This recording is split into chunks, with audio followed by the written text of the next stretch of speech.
Welcome to week 3 of Design Thinking for Social Innovation. This week, we are going to review the definitions of social entrepreneurship and how they relate to design thinking, and also talk about design research and synthesis. And part of the design frameworks that you're going to be doing this week relate to conducting some interviews and then making sense of those interviews. So I'm going to talk about kind of the philosophical underpinnings of that, and then review those tools as well, and then we'll wrap up.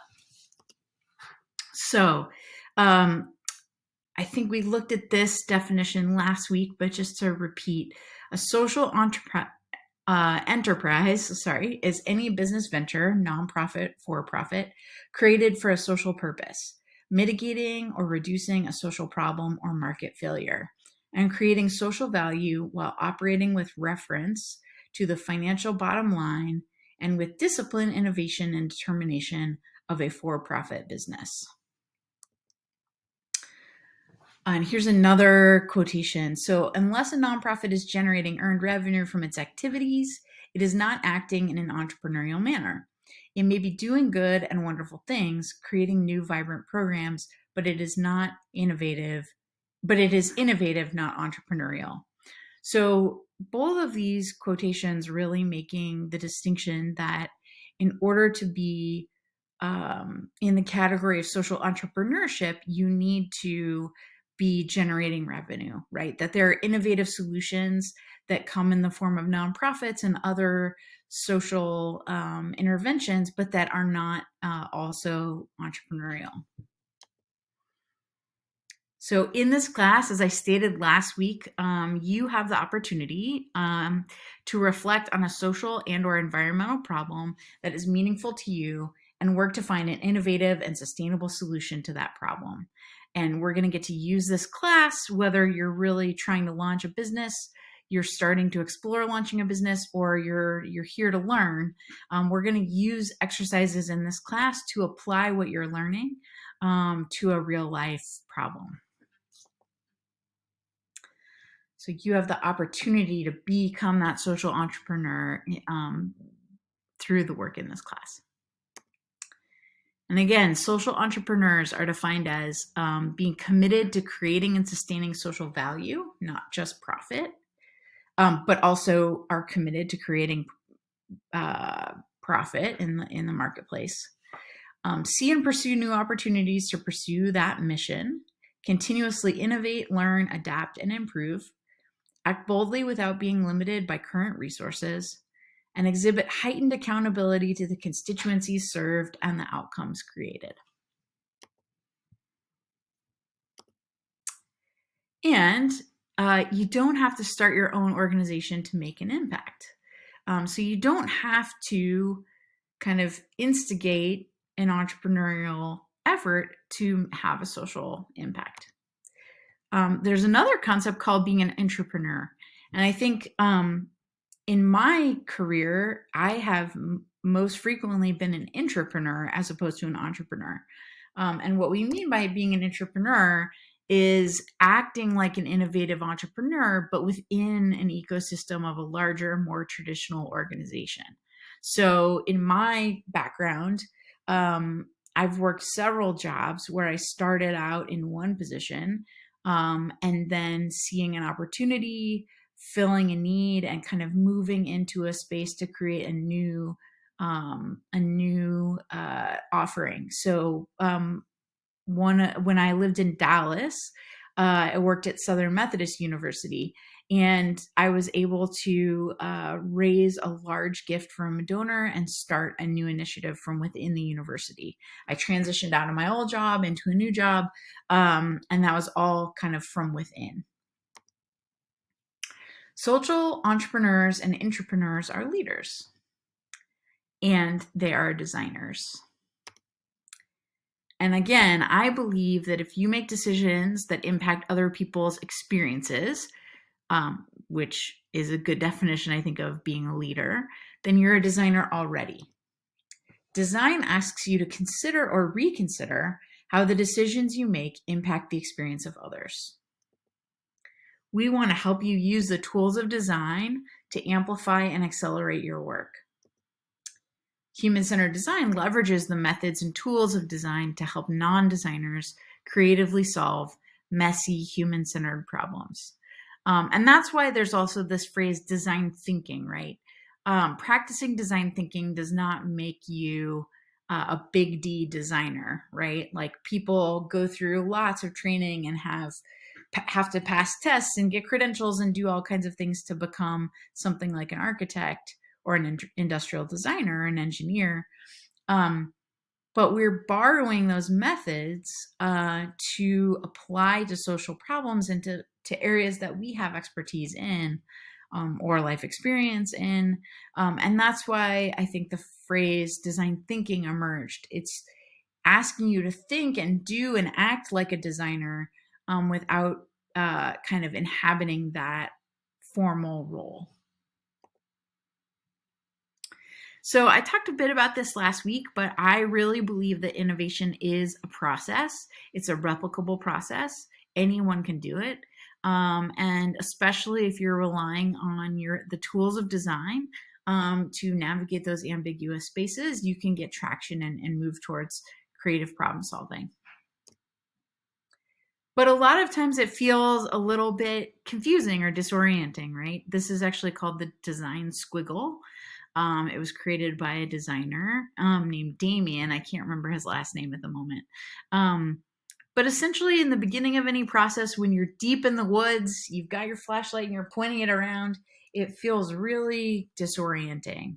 And over time, the more confidence you get, the more of the design process you move through, things get clearer and clearer and clearer until you start to have a really clear trajectory and confidence and conviction about the thing that you want to implement. So a couple other things I want to say about design thinking. So one is that it's a set of tools and a process. So we're going to get into some of those process phases today, and you're going to start to explore some of those. And you're going to do that through tools. So there's these kind of big phases, and then there's many, many tools within each phase. And this is meant to just indicate that there, during every phase of the design process, there are hundreds of design tools that you can leverage. There are many books and great resources to choose from to help you leverage different tools. And so, we may focus and narrow our work together on a few tools, but there are lots of ways to do this work. Design thinking is also an iterative cycle. So a lot of times, if you're really starting in the beginning of a problem-solving process, you don't really have any direction that you're headed in particular. You might begin with the empathize phase and go out and meet stakeholders, really deeply understand them, and help use that information to help you get traction to move towards a particular solution and then test it out in small, low resolution ways. But sometimes, right, you may come to the party with an idea. And in fact, we have some folks in the class already who have business ideas. And in that case, you might start with a prototype. So you might take your concept, go test it out again in small ways with stakeholders, get feedback, and then iterate and pivot based on that. So really, the point of this is just to say that the process is not linear. It doesn't always start with empathize. And as you move through, based on the kind of idiosyncratic elements of your process, you're going to navigate the process in different ways. The other thing to say, too, is that this process is an iterative process, and it can take multiple rounds of kind of going through the different phases of the design process to understand. The other thing I'll say, too, is that for me, the empathize phase and the test phase are not all that different, right? So just to define some terms really quickly, the empathize phase is where you're really trying to deeply understand the stakeholders in the system and the stakeholders that you're serving and understand the problem that you're trying to solve. The define phase asks you to take that data and synthesize it to come to a specific point of view on a problem that you want to work to solve. During the ideation phase, you're generating lots and lots of solutions, and then you select one to test in the prototype phase. And in the prototype phase, you're scaling down your solution. You're trying to determine what assumptions you're making, and then you go out and test with real stakeholders to try and understand those assumptions, and then you iterate and pivot from there, and continue with the cycle. So for me, the empathize phase is not all that different from the test phase. I like to say that the test phase is kind of like interviewing with props. It's empathy with props, right? So in the empathize phase, a lot of times you go into a conversation in a very open frame, and you let the person you're talking with kind of guide you towards different ideas. In the test phase, you have a solution that you're trying to test. And so you're coming with something to offer to the stakeholder, and then you're asking them to give you feedback and react to that. So those two, I think, phases of the process are not that far apart. It's just the different kind of position that you're in when you begin those phases. Design thinking is also an iterative cycle of empathy and action. So ultimately, right, like I was saying, like it's this process of trying to deeply understand and then act on that understanding, and then deeply understand what your action, and then take another action. So it's fundamentally at its core those kind of two modes. It is also a cycle of divergent and convergent thinking. And in non-fancy terms, we call this flare and focus. So there are times when you're purposefully in the design process open to like all possibilities, and you're listening, you don't have an agenda. And then there are moments in the process where you need to converge and you need to focus your work to advance the project. Partly, I like to call this out just to name that for some of us, we love the divergent space. And for some of us, we love the convergent space. And so just being mindful of where our strengths are and where we feel most comfortable, and then working to navigate through the areas that are maybe more challenging. And then design thinking is a process and a set of mindsets. And we talked about those last week. But like to call out that it's really important to remember that in order to truly advance a creative problem-solving process, you have to kind of inhabit those mindsets as well as the process steps. Okay, so we have this kind of traditional, the hexagons. These come from my colleagues at the design school. There are many, many different iterations and ways of communicating this. But I like this because it is very straightforward kind of process map for us that we're going to follow together. And we're going to start with empathize.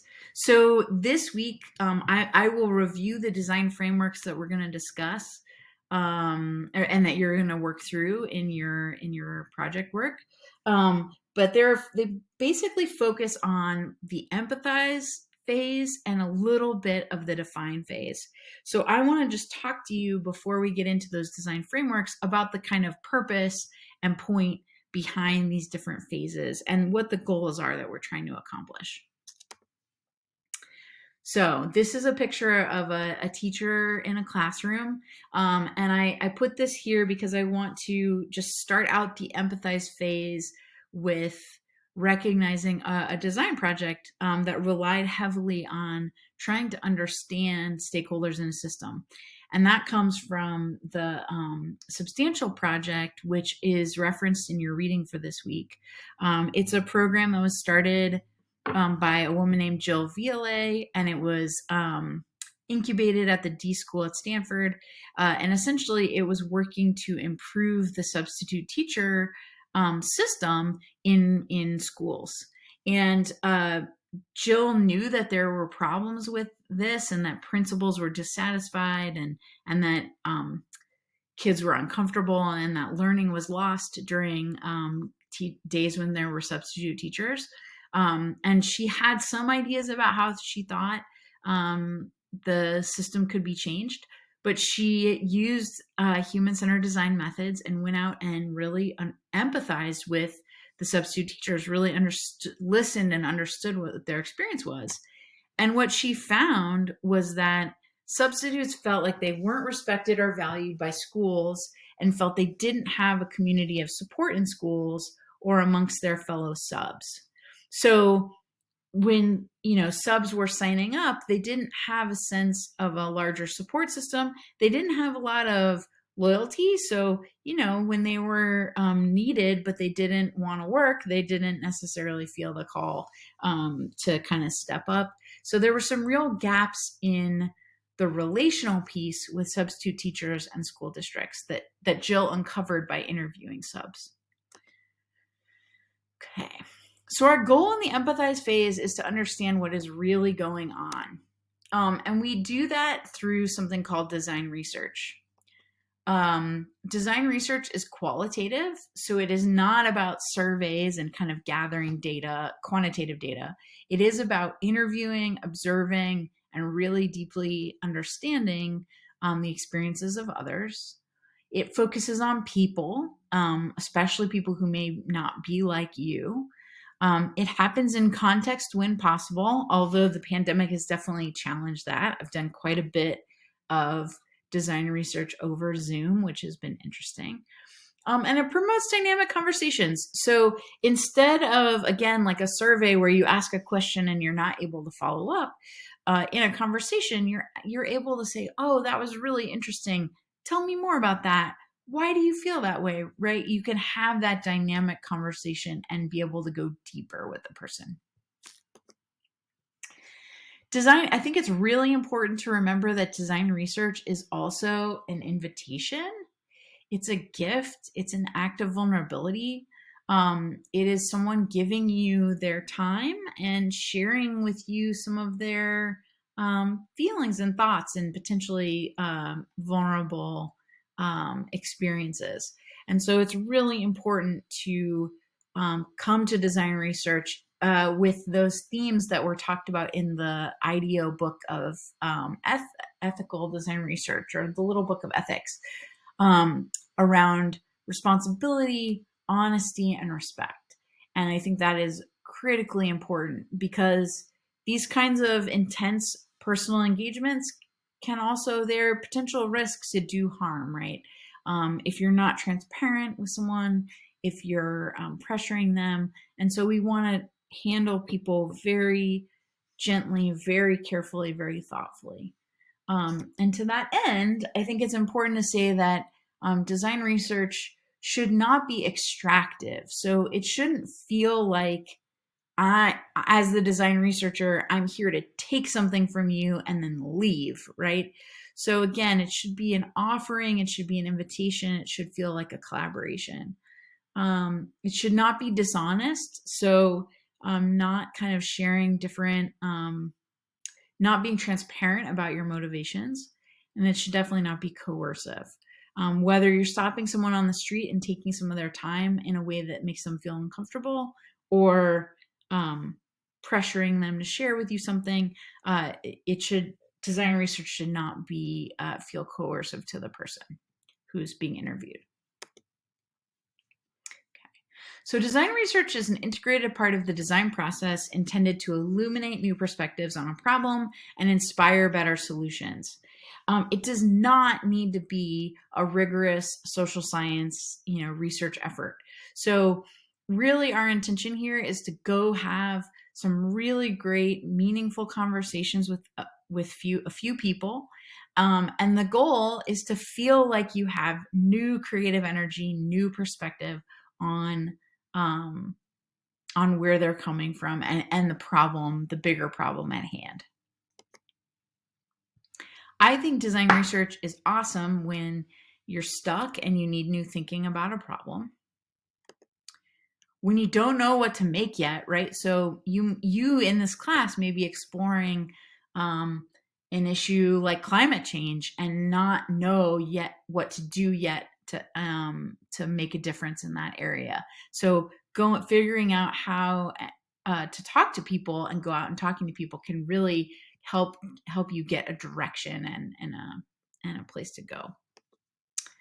Design research is awesome when you don't know what to make yet, or you know what you want to make yet, but you don't know if it's going to work, right? Or if you have already tried to do something and it's not working and you don't understand why. So going out and really deeply understanding and listening to people about how they feel about a particular problem can help us to kind of reconsider the thinking that we maybe had around a topic. And it's awesome when you need to expand or challenge an existing idea or concept. So again, when we are kind of have that path dependence, when we're stuck in the status quo, it can be really helpful to go and listen to folks and help us get that new perspective.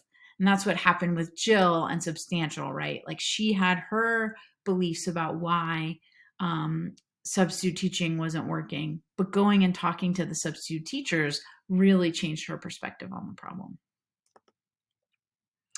So what do you need to do, right, in order to understand the need?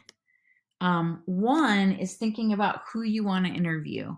And I think from an equity perspective, we always want to consider whose voices are most at the margins, whose voices are least represented, who is being impacted by this problem that has the least amount of influence and power.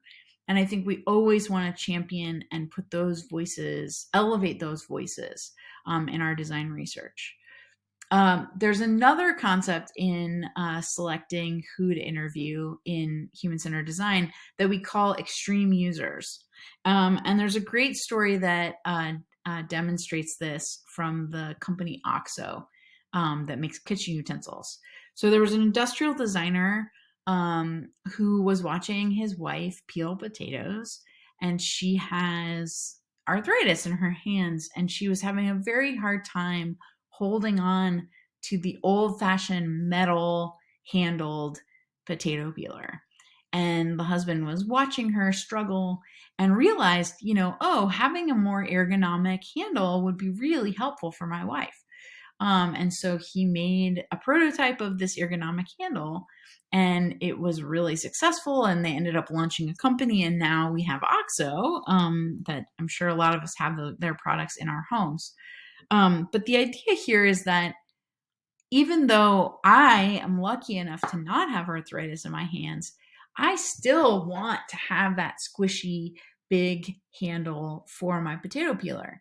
So by kind of getting the perspective of someone who had a really specific and negative experience, you end up coming to a design solution that is actually desirable for many, many people. So a good example of this would be if you were doing a design challenge around the commute and redesigning the commute. You would definitely want to talk to a lot of people who have kind of the average commute, which I think is like 17 minutes or something like that. But you would also want to be sure to go and talk to people who commute 2 hours one way, who live 100 miles from their home, or maybe talk to people who only work from home exclusively. They don't have any commute. And by talking to those people that are kind of at the more extreme ends of the spectrum, we believe that you're more likely to kind of gain insight that's going to help you to come up with solutions that are going to resonate with many people. And then where do you need to go to better understand the need? So ideally, you would go and interview people in context. And this is a picture actually from my colleague from some design research she was doing around DVD players. Now it's kind of dated now at this point. But I love to use this example because, if you asked people like, oh, what was it like to set up your streaming service? Like, what was it like to set up your, Roku or your Apple TV? A lot of times people will say it was fine, like they're not going to recall or remember the challenges that came up. But by observing someone actually doing the task and being able to notice, oh, the cords are you're not able to access the cords. You have to pull the machine out. It's unclear about how to set the time on it, all those things. You're going to get so much more information than what someone is able to kind of self-report. So the more often you can actually interview someone in the context in which they're kind of facing the challenge, the better, the more information you're going to get. Obviously, with the pandemic, you have to make the right choices for you and for the stakeholder in terms of comfort and being masked and things like that. A year ago, when we were still largely unvaccinated and the pandemic was kind of raging, I would do a lot of interviews over Zoom, and I was able to still have people show me things in their home. I could still get their facial expressions and really empathize with them while still being safe in the pandemic. So what are you trying to find out, right? How do you actually uncover this information? I think it's important to recognize that it's not usually that helpful to ask people, I'm working on climate change. How do we solve the problem, right? Because if we all could kind of have the answer in our minds, we would probably be making a lot more progress on that issue.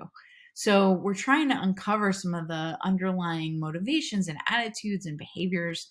And so you want to ask questions about the problem and really try and understand people's experiences around the problem without asking them to solve it directly. And a lot of times that looks like asking about Band-Aids, pain points, what are the issues that come up for you in these scenarios? And then that can help you really uncover design opportunities. So there are kind of 3 buckets of design research. The first, immerse, is really stepping into an experience. So if you were redesigning the process of recycling, you would try to shadow or really step into the role of sorting all the recycling materials yourself. And the belief here is that you're going to gain so much information by actually stepping into that process than if you were to just kind of talk to someone about it or even casually observe, right? By actually stepping into the procedure, you get so much more information. And I like to use a picture of Billy Madison for this one to just recognize, like, for this grown man to actually go back to kindergarten, he's getting a lot of information about what school is like, so much more so than if a kid were to describe it to him. Another kind of group of methods is around observation. And in the observation phase, you're really trying to look kind of beyond the obvious. It may not be immersing in an activity. It may not be as long as an immersion, but you're trying to see kind of beyond the thing that you're accustomed to seeing, that you're supposed to see. And I love to use this example to point this out. So obviously this is an 8 of diamonds. And we are meant to see 8 diamonds on the card. But if you push yourself to look beyond the diamonds and in between the diamonds, you also see an 8 emerge. So again, observation for me is trying to go beyond the thing we're meant to see and seeing kind of in between the lines and getting new insight from that process.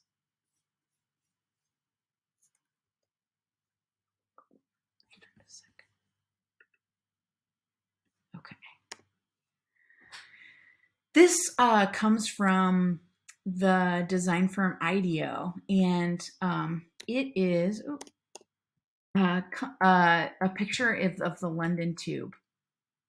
And it is a time in which there had been trash cans banned from the London Tube because there had been terrorist attacks and bombs had been placed in the trash cans. So in this picture, and the other thing to say is that the subway itself had very strict fines for bringing food onto the train. And so as a commuter, you might rush by this ledge and not think twice about why there are all these cups on the ledge. But if you take a step back and you look at the context and you think about what's going on, you realize that there is a need here, that there's no trash can, there's no place to put your coffee cup in the morning, but people don't want to be fined for going onto the subway with a cup. And so how do we creatively solve this problem that we might otherwise just kind of ignore or take for granted? And then the last bucket is engage, and that is really about having those dynamic conversations to understand why. And this is going to be a part of your assignment for this week. So sometimes we call this empathy interviewing. And the definition of empathize, right, is to vicariously experience the feelings, thoughts, or attitudes of another person, to really try and deeply listen and understand their perspective, kind of beyond your own thoughts, your own experiences, and really take on someone else's experience and what they're willing to share with you. You're trying to discover people's explicit and implicit needs so that you can meet them through your designs. You're engaging in an open-ended conversation. You're looking to seek stories that reveal emotions and motivation. You're learning why a person feels and acts a certain way, and you're following up to learn more.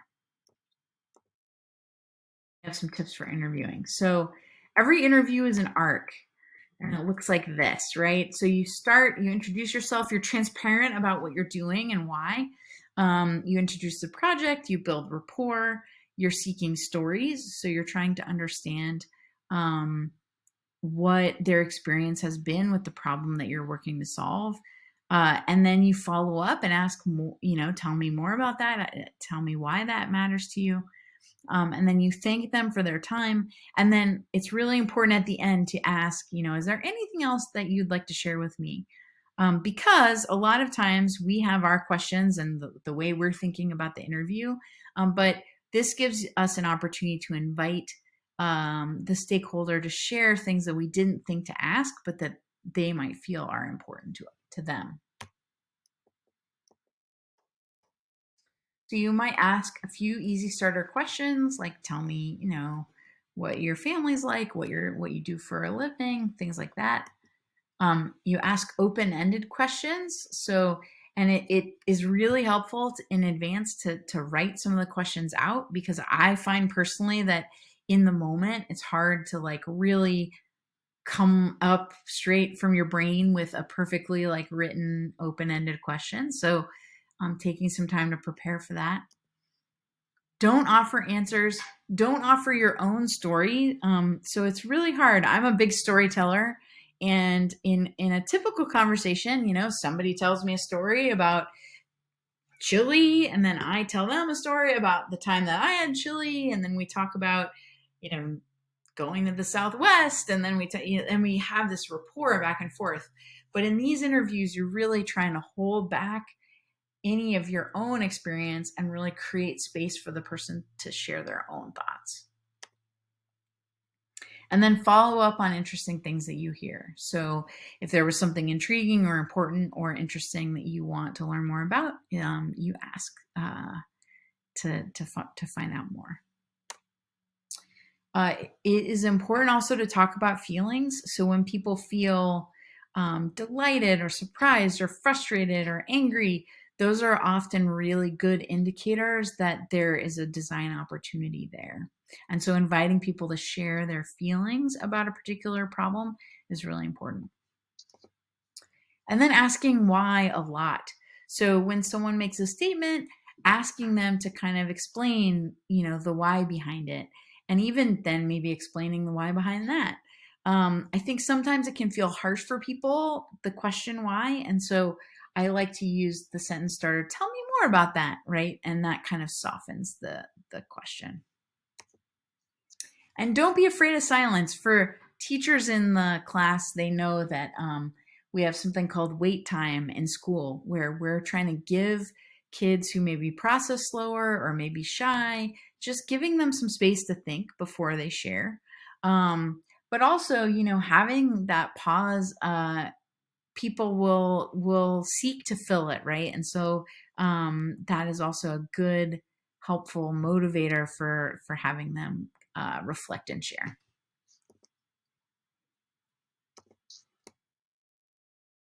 So again, trying not to ask leading questions. Try instead, tell me about, oh, can you say more about that? Can you show me? That's part of why it's important to be in context. And then creating an interview guide. So again, writing some of those questions in advance and having them in your back pocket. You don't need to treat the interview guide as a script. So it's not like a job interview where you need to ask the same question to every candidate. But having those starter questions, I think, is really helpful to get the conversation going. And then you can kind of let the conversation run its course. If you kind of run out on a thread, you can also come back to your interview guide and pick up another thread. So I think having those questions prepared in advance is really helpful. And then again, looking for people who are comfortable sharing their thoughts, who are willing to take the time to connect with you. And then also thinking about who are the underrepresented voices from an equity perspective, who are the extreme users in your stakeholder groups. The other thing we'll say now is, because you all are just learning this process for the first time, we are asking that you do not interview anyone who isn't either formally and kind of publicly facing around your topic, or someone who you know or you're introduced to formally. So we don't want you to kind of approach a stranger on the street. We want you to get connected to these people to interview in more formal ways.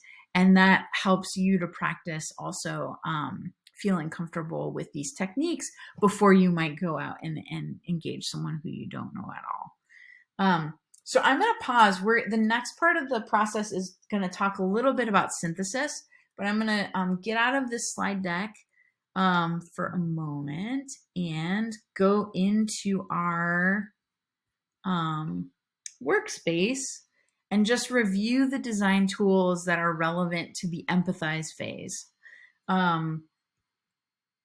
So we're on week 3 now, and I'm going to zoom in.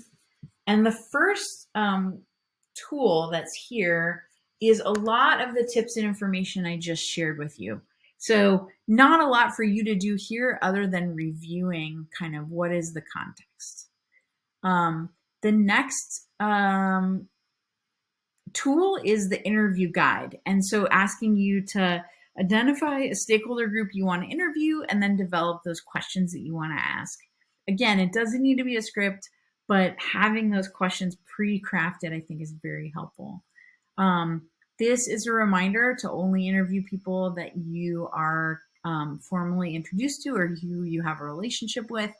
The other thing to say here is that there are a couple of links to the field guide for human-centered design around more techniques around interviewing both stakeholders who are kind of facing the problem that you're working to solve, as well as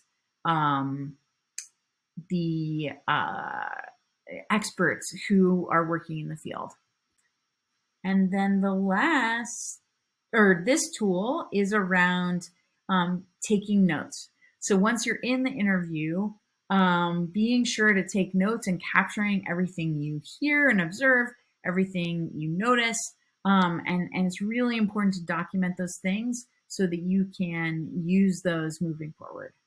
The other thing to say is, and I think that's it for the empathize phase, is that we want you to conduct, 1 to 3 interviews. So at least do 1 interview. If you want to do more and you have time, that's great. And you might use like different color-coded Post-it notes, but don't feel like you need to do more than 1 interview. So I'm going to go back to the slide deck because this next tool is actually a define tool. So I want to talk to you a little bit about synthesis, and then we'll come back and look at that framework. So before we jump into the define phase, this is a picture from an organization called Nora Health, which actually was partly developed in a class at the D School at Stanford. And the idea of Nora Health is that in hospitals in India that are often understaffed, there are lots of family members who are of patients waiting and feeling very anxious and nervous, but don't have a lot of resources or education. And there's not a lot of staff to really do kind of one-on-one exit training. And so Nora Health provides nurses with tools and resources to do large-scale training of families around particular ailments that their relatives have. So maybe kind of post heart surgery, or even post giving birth, right? So what are different things to keep in mind when caring for patients once they go home? And this came out of observations and design research of talking with families and patients in these very crowded, under-resourced hospitals. And then they went back, the design team, and really struggled to try and figure out, what is the opportunity that they want to focus on. And through a rigorous process of kind of making sense of what they had learned, they landed on this idea of kind of training family members in healthcare treatment techniques. So you're going to move into the define phase after you conduct at least one interview. And the goal of the define phase is to reframe the problem and uncover new opportunities. You're going to do that through synthesizing your design research. And oftentimes we call this the idea of sense making. So again, how are you going to take a step back, look at what you heard, what you felt, what you understood from your interview, and how are you going to infer and make sense of it and find a deeper meaning in what you heard? I like to use this image to illustrate this. So, if we were to ask, like, what is her most obvious need? A lot of times people will say, well, she needs a ladder because she's pulled this chair over to reach up high on the shelf. But when we ask ourselves, what's her deeper need than that, right? Well, she needs to reach high. She needs to get to a book. She needs the knowledge in the book, right? So when we push ourselves to the root cause, it opens up all these design opportunities, essentially. So whereas before the problem had one appropriate solution, which was a ladder, now the idea that she needs knowledge has thousands of solutions, right? So by, again, pushing ourselves in a rigorous process of synthesis and sense making, we can open up the opportunity space and come to new and innovative solutions. So again, it's that rigorous process of getting to a deeper understanding. And you're really looking for what are the patterns and themes that emerge, and what are the most interesting problems to solve or needs to address. You're going to move from observation, so what you literally heard, the quotations you wrote down, to insights through inferring. And we have a specific format for this. And they come in the form of POV statements, point of view statements. So a point of view statement is a helpful way of synthesizing what you heard to make inferences about what you think the user might need. And the framework is, we met, so who was the person that you interviewed? We noticed what was the observation that felt really important. And we think this is important because what is our inference about the meaning, the importance of that? And then we push beyond that kind of initial kind of Mad Lib into identifying what is the need coming out of that inference that the person has. What is the gap that we're trying to fill? And you want to identify what is the opportunity there without, jumping to the solution yet. So you're trying to kind of reframe the opportunity without getting to a concrete solution. An excellent point of view will highlight a specific person, will preserve genuine emotion of that person, will have a logical structure, will contain an interesting and surprising inference, and will feel generative, inspiring lots of solutions. Okay, so that is kind of my information I wanted to share with you. Again, this week you'll continue to, engage with online participation and the peer mentor discussions. You'll work on your design frameworks, and you'll conduct at least one interview. And the asterisk here again is, as a novice human-centered designer, please only interview those people who are in formal, publicly facing jobs and or people who have been formally introduced to you or who you know personally. So we want to, again, kind of wade into this process in a safe to fail space with people that are not vulnerable populations. Okay, and before I log off, I just want to head back to this last framework, the point of view statement. There's an opportunity to create two. The minimum is to create one, but I think it's helpful to create two so that you can weigh the two and choose the one that's stronger, that you're more interested in. And you'll see that framework here of we met, we noticed, we think this is important, and they need a way to, and then this kind of brings it all together into the point of view statement. The other thing to point out here are that there are these questions to ask yourself. If your point of view statement feels too narrow, then you can ask yourselves, well, why do we want to do this? And that can get you out of the solution and into the kind of opportunity space.